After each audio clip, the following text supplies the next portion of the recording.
पाथर्डी तालुक्यातील दैत्यनंदूर या गावामध्ये एवढ्या पावसामध्ये सभेला उपस्थित असणाऱ्या सगळ्या माझ्या माता भगिनी, छोट्या छोट्या मुली आहेत, मुलं आहेत, त्याचबरोबर या दैत्यनंदूर परिसरामधील सर्व गावं, आता मी नाव घेत नाही, कुणी राग मानायचा नाही. काय झालं, परवा त्या शृंगारवाडीच्या सभेला जाण्यासाठी माझी गाडी जात होती. काही मुलं मागच्या फाट्यावरती उभी राहिलेली होती आणि त्या मुलांना मला भेटायचं होतं, पण माझ्याही लक्षात आलं नाही की आतमध्ये दुकानाच्या समोर बसलेली होती आणि माझी गाडी पुढे आली. त्यांनी फोन करून सांगितलं आणि एक व्यक्ती गाडीच्या आडवं येऊन पुढे येऊन उभा राहिला आणि मग त्या माणसाने मला आपल्या गावामध्ये आणलं आणि आम्हाला एक दिवस द्या असं त्यांनी सांगितला. आणि खरं तर 30-35 एकराचं मैदान त्यांनी बघितलेलं होतं. 2 ते 3 तालुक्यामधल्या किमान 1 लाख लोक उपस्थित राहतील असं नियोजन त्यांनी केलेलं होतं. पण गेल्या 4-5 दिवसाच्या कालावधीमध्ये एवढा पाऊस पडला की ही गावं सगळी पाण्याखाली आहेत. या गावातले रस्ते पूल तुटून गेलेले आहेत आणि अशी आसमानी संकट या इथल्या शेतकऱ्यांवरती, या भागातल्या नागरिकांवरती आलेलं आहे याची आम्हाला कल्पना आहे. तरी पण आज आम्ही ओबीसीच्या आंदोलनासंदर्भात, मेळाव्यासंदर्भात आम्ही शब्द दिलेला होता आणि आम्ही आज इथं आलो आणि एवढ्या पड पावसामध्ये हे सगळे नागरिक इथं उपस्थित आहेत. खऱ्या अर्थानं गेल्या 2-4 दिवसामध्ये काय परिस्थिती घडते याची तुम्हाला सगळ्यांना कल्पना आहे. अगदी 5 ते 10 मिनिटांमध्ये मी माझं मनोगत व्यक्त करेन. तुम्ही पावसात भिजता आहात याची मला कल्पना आहे आणि तुम्ही पावसात भिजता आहात, पण भिजत असताना तुम्ही शेतकऱ्याची लेकरं आहात आणि बोलतोय 5 ते 10 मिनिटच बोलेन.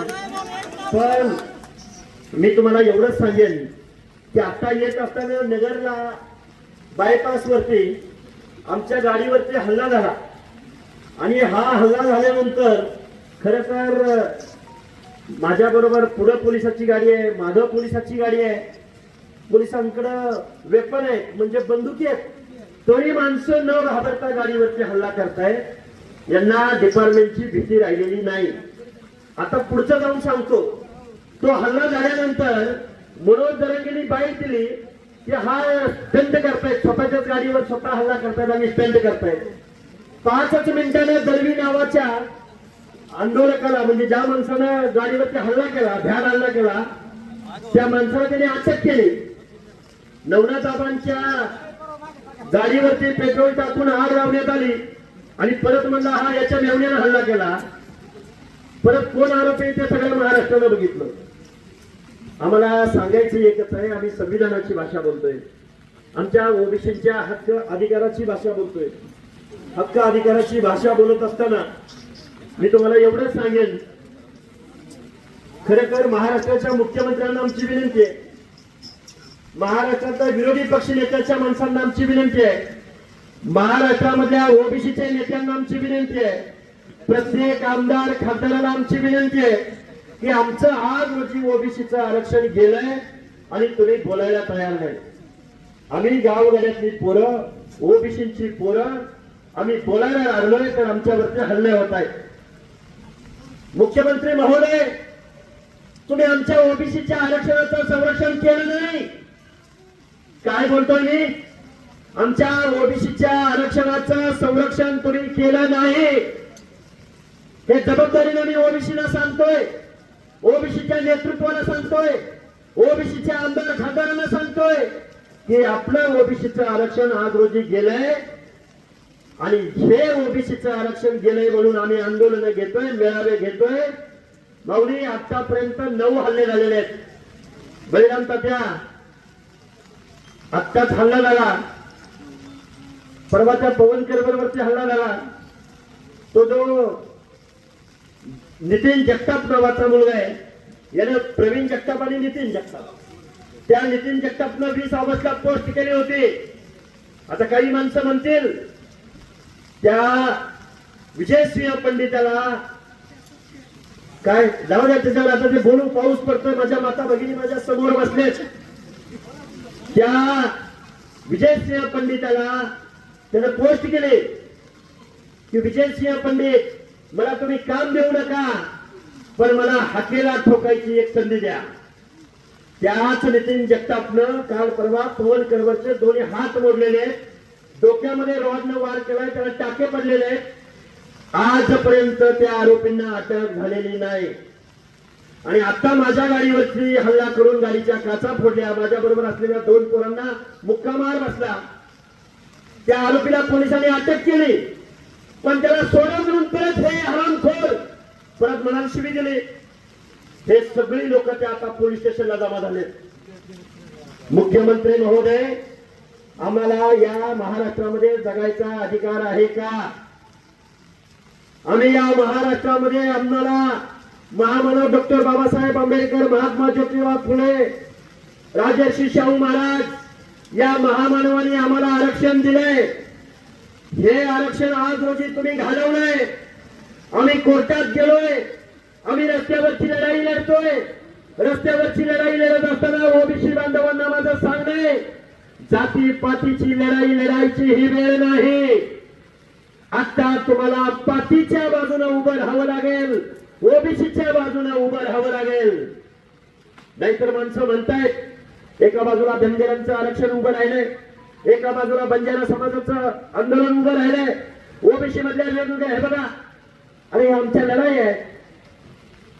ओबीसीचं आरक्षण आज रोजी ताटातलं आरक्षण कोणतरी काढून घेऊन जातोय. ताटातला घास, अंगावरचे कपडे तुमचे काढून कोणतरी घेऊन जातोय.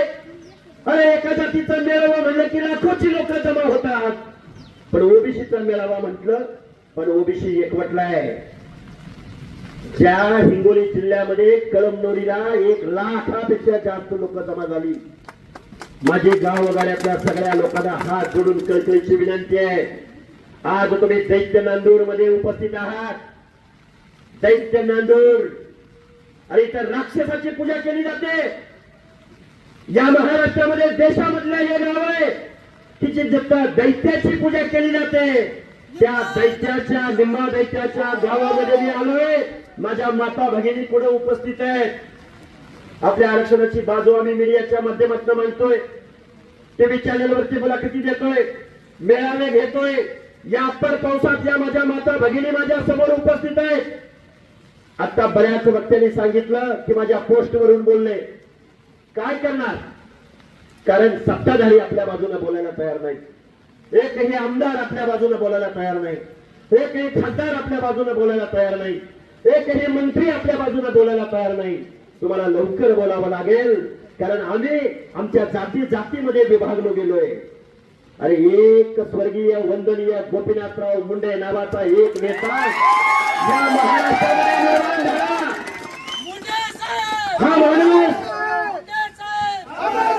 हा माणूस आज रोजी जर जिवंत असता तर या महाराष्ट्रामधल्या ओबीसी वरती ही वेळ आली नसते. जबाबदारीने बोलतोय मी, तुमच्या समोर आलो म्हणून नाही बोलत. लोकनेता ज्या माणसाला म्हटलं गेलं लोकनेता, अरे एका बाजूला भगवान गडावरच्या ऊसतोड मजुराच्या खांद्यावरती हात ठेवावा आणि दुसऱ्या बाजूला छत्रपती शिवरायांचे वंशज उदयनराजे यांच्या खांद्यावरती हात ठेवावा. राजे मी तुम्हाला आमदार करतोय, राजे मी तुम्हाला मंत्री करतोय. हे का बोलतो मी तुमच्या समोर? कारण तुम्हाला आम्हाला एक व्हावं लागल, ओबीसी म्हणून एक व्हावं लागल. आता आमच्यामधल्या छोट्या छोट्या छोट्या जाती आहेत. या जातींच्या हिताचं संरक्षण तुम्हाला आम्हाला करावं लागल. तुम्ही आम्ही ज्या गावगाड्यामध्ये गावाच्या गावात तुमची आमची लोकसंख्या आहे. अरे आता हल्ला झाला तर आडवं आपल्या भागातले सगळे लोक 4 व्हीलर गाड्या काढून तिथं आम्हाला आडवं भेटायला आले. अरे गावगाड्यामध्ये तुमची आमची संख्या जास्त असून जर तुमच्या आमच्यावर हल्ले होत असतील तर गावगाड्यातल्या छोट्या छोट्या घटकांचं काय होणार? गावगाड्यातला माळी, साळी, कोळी, केली, हाटकर, धनगर, समगर, वंजारी, लोणारी, परीट, गुराव, घरशी, नाभी, सुतार, लोहार, कुंभार, बेडर, रामोशी, मुस्लिम समाजामध्ये सगळे ओबीसी बांधव, या सगळ्या माणसांचं संरक्षण करायची तुम्हाला आम्हाला आज गरज आहे. बैरांताच्या बरोबर आहे का? नवनाथ आबा बरोबर आहे का? चुकीचं आहे? लढावं लागेल की नाही लढावं लागेल? बरोबर आहे का? हा बरोबर आहे का बाळासाहेब? बरोबर आहे का चुकीचं आहे? काय आगाऊ साहेब, तांबरे साहेब सगळ्यांची नावं घेतो मी. आमचे स्थानिक सरपंच कुठे आहेत? अरे बारक्या भेटू नको, तुझ्या भवितव्यासाठी चाललंय. बरोबर आहे का चुकीचं आहे? आमच्या गावात आहेत, आमची इतकी मंडळी आहेत सगळे. अरे किती जणांची नावं घ्यायची? अरे या माझ्या माता भगिनीचं पावसात भिजतायत. सुनील ढाकणे साहेब, चाणक साहेब कुठे आहेत? सगळी मंडळी.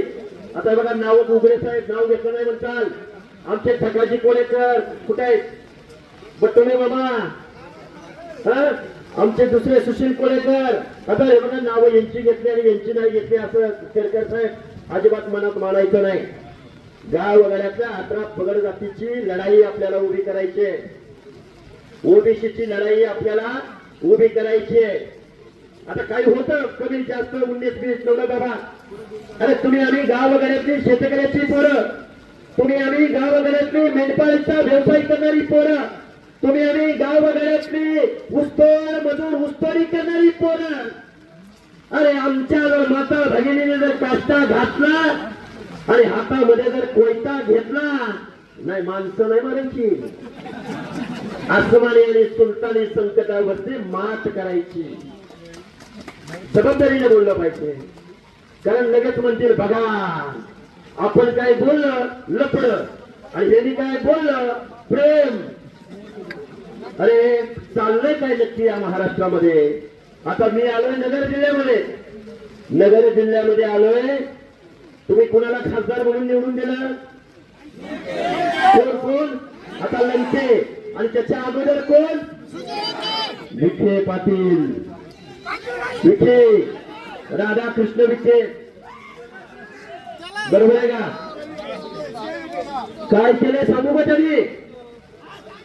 विखे पाटलांनी केलं असं एका उपसमितीचं अध्यक्ष विखे पाटलांना केलं.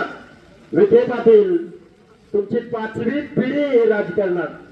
कारखाना तुमचं, दूध संस्था तुमच्या, आमदारक्या तुमच्याकडं, खासदारक्या तुमच्याकडं, शिक्षण संस्था तुमच्याकडं, ऊसाची शेती तुमच्याकडं, वायनरी तुमच्याकडं, नोकरदार तुमच्याकडं.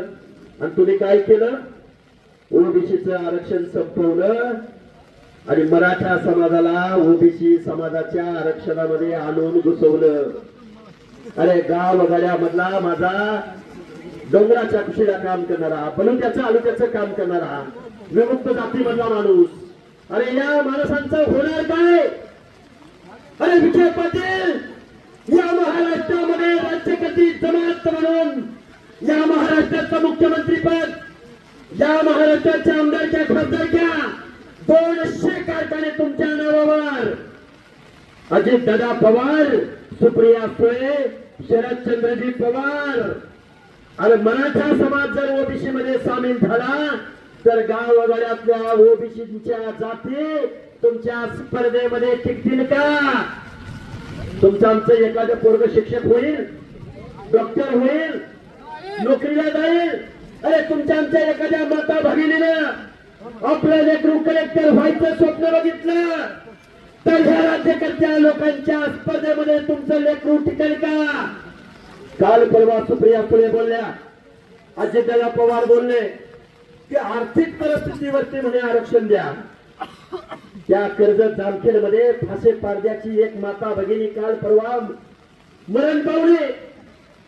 आणि त्या माता भगिनीला अंत्यसंस्कार करायला जागा त्या कर्जत जामखेड मधल्या लोकांनी दिली नाही.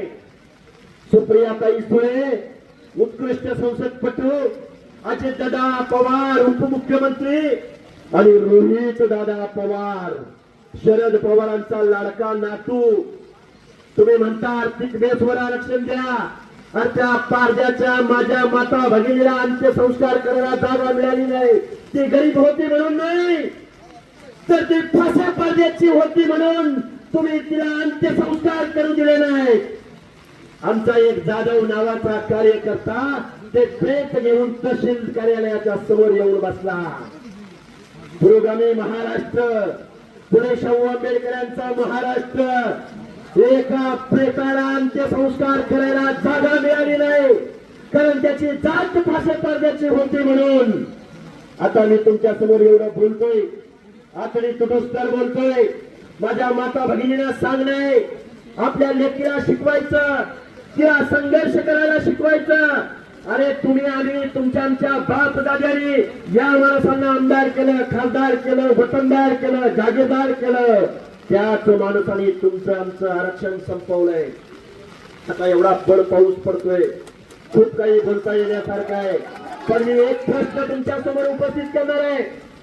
आमच्या पवनकर बरोबर हल्ला झाला, नवनाथ बाबांची गाडी पेटवली, आमच्या बैरामचा त्याला रोज शिव्या आणि रोज धमक्या येत आहेत. आमचे बजरंग सानप, आमचे सुनील ढाकणेंवरती केसेस दाखल आहेत, खोटे केसेस. 70 लोकांची यादी आहे. 2 लोकांना मारून झालंय, अजून 70 लोकांना मारले जाणार आहे.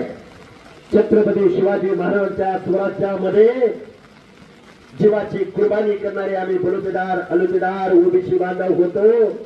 मुख्यमंत्री महोदय, तुम्ही आमचं आरक्षण संपवलंय. आज रोजी हा ओबीसी शांत आहे, हा ओबीसी विखुरलेला आहे. बाळासाहेब, आपल्याला ह्या सगळ्या जात समूहांना एकत्र आणावं लागेल. आणि एका जातीचा मोर्चा जालन्यामध्ये निघाला तर जरांगेला मोर्चा खुरखुऱ्या. आणि तुझी कुठली जात आणि किती टक्के, आणि एक जात रस्त्यावर उतरली तर लाखोंचा जनसागर होता. आणि गावगाड्यातला ओबीसी एकत्र आला तर रस्ता मिळायचा नाही, रस्ता. आज रोजी गरज आहे कुणाची? आज रोजी गरज आहे वंदनीय गोपीनाथराव मुंडे सारख्या लोकनेत्याची. काय चुकीचं बोललो? आज रोजी गरज आहे सर्व माणसांच्या मनामध्ये, अरे माझा नेता आहे, अरे माझा माणूस आहे. गोपीनाथराव मुंडेंना एक प्रश्न कोळेकर साहेब विचारला गेला, अरे काय तुम्ही देशाचं नेतृत्व करताय, तुम्ही काय दिलं या लोकांना? आजही ही लोक उत्तराला जातात. त्यावेळी गोपीनाथराव मुंडे बोलले की या महाराष्ट्रामधल्या सर्वसामान्य माणसांना मी जर काही देऊ शकलो नसेल तर मी एक गोष्ट दिली, स्वाभिमान, यज्ञाची ताकद. आता काय बोलावं, किती बोलावं? तुम्ही आम्ही माणसं, गावगाड्यातली माणसं आहोत.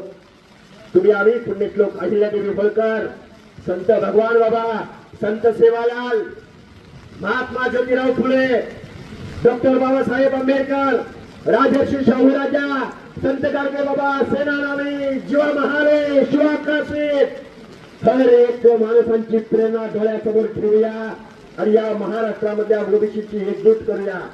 आणि पर पावसामध्ये मी एक तुम्हाला माता भगिनींना एक सवाल करणार आहे. तुम्ही जर होय म्हणाला, आता परत म्हणाला हा स्टंटबाजी करतोय, परत म्हणाल लक्ष्मण हाते स्टंटबाजी करतोय. माऊली, आबा, तात्या, अजून सगळी मंडळी माझ्या मागे उभी राहिलेल्या सगळ्या लोकांना, तांगळे साहेब, अरुण भाऊ, मुंडे साहेब, अरे आता कुणा कुणाची नावं घेऊ? हे बघा, आजपासून लढायचं करायचे ठरवा.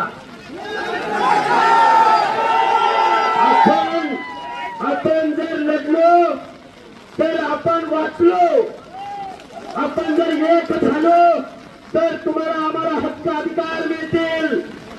आणि तुम्ही आम्ही जर एक नाही झालो, नाही लढलो तर आपल्याला परत गुलामीत जावं लागेल. काय करायचे ते ठरवा, काय करायचे ते ठरवा. आणि एकच तुम्हाला बाबासाहेबांचा एकच मंत्र सांगेन, आपल्याला जो त्यांनी मताचा अधिकार दिलाय, या राज्यकर्त्या लोकांना एकच गोष्ट समजते, तुम्ही जर एकत्र आला, या राज्यकर्त्या लोकांना मताची भाषा शिकवायची, ओबीसी म्हणून एक व्हायचं, दीनदलित बांधवांना एकत्र करायचं. अरे आज ओबीसीचं आरक्षण गेलंय, उद्या दीनदलितांचा अट्रॉसिटी कायदा रद्द होणार आहे, उद्या एससी एसटीचं आरक्षण जाणार आहे. अजित दादा पवारांनी एससी एसटीला निधी दिला नाही, महाज्योतीला निधी दिला नाही, तुम्हाला एखाद्या वसतिगृह बांधलं नाही, तुम्हाला एखादा कारखाना दिला नाही, तुम्हाला आम्हाला एखादा चिलिंग प्लांट दिला नाही, सूतगिरणी दिली नाही. पवारांनी पावणे रावळे बघितले, स्वतःची जात बघितली. स्वर्गीय यशवंतराव चव्हाणांना एक प्रश्न विचारला होता, हा महाराष्ट्र मराठ्यांचा होणार का मराठी माणसांचा होणार? यशवंतराव चव्हाण बोलले, हा महाराष्ट्र मराठी माणसांचा होणार, 18 पगड जातीचा होणार. पण आज रोजी या ओबीसींना मानाला मान, सन्मान, खणाला खण, चोळीला चोळी मिळाली नाही, मान सन्मान इज्जत मिळाली नाही. आजही आमचा माणूस एखादा दुसरा अपवाद सोडला तर आमदार होऊ शकत नाही, खासदार होऊ शकत नाही, मंत्री होऊ शकत नाही. आणि जे कोणी झाले ते पक्षाचा घे झेंडा, लावदंडा, उचल चटाई, जे हुजूर. अरे आज रोजी तुमचं ओबीसीचं आरक्षण गेलंय, तुम्ही जर नाही बोलला. आणि आता ओबीसी बांधवांना आणि ओबीसी नेत्यांना पण माझी विनंती आहे, तुम्ही बोललं पाहिजे. घरी पाठवायचं तुम्ही. हे बघा आता पाऊस पडतोय, माझ्या समोर माता भगिनी आहेत, माझं एकच विनंती, लढायचं ना. ही लढाई चालू ठेवायची का? ही लढाई चालू ठेवायची का?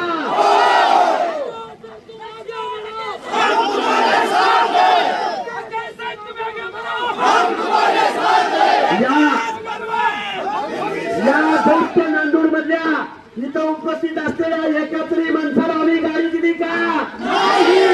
एका तरी माणसाला आम्ही कुणाला डिझेल दिलं का? इथं मंडप आहे का? कशासाठी आपण इथं जमलोय? कशासाठी आपण इथं जमलोय? 50 ते 60% लोकसंख्या तुमची आमची आहे. आणि अजून दलित बांधव, आदिवासी बांधव तुम्ही कशा पद्धतीने उठाव करताय हे पाहत आहे. 60 ते 70% लोकांना एकत्र करू आणि तुमचं आमचं आरक्षण वाचवू, संविधान वाचवू, हक्काधिकार वाचवू आणि स्वतःचा अभिमान वाचवू, एवढा आशावाद मी तुमच्या समोर व्यक्त करतो. आणि ही लढाई नवनाथ बाबा कुठे आहेत? बळीराम दादा, आता मी खूप वेळा नावं घेतलीत. आपल्याला लढायचं आहे, जीवाच्या शेवटच्या घटकेपर्यंत लढायचं आहे, शेवटच्या रक्ताच्या शेवटच्या थेंबापर्यंत लढायचं आहे.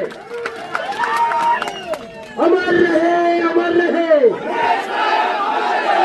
आणि इथून पुढे एकच पर्व, एकच पर्व, एकच पर्व, एकच पर्व, एकच पर्व, एकच पर्व, एकच पर्व. एबीपी माझा, उघडा डोळे बघा नीट.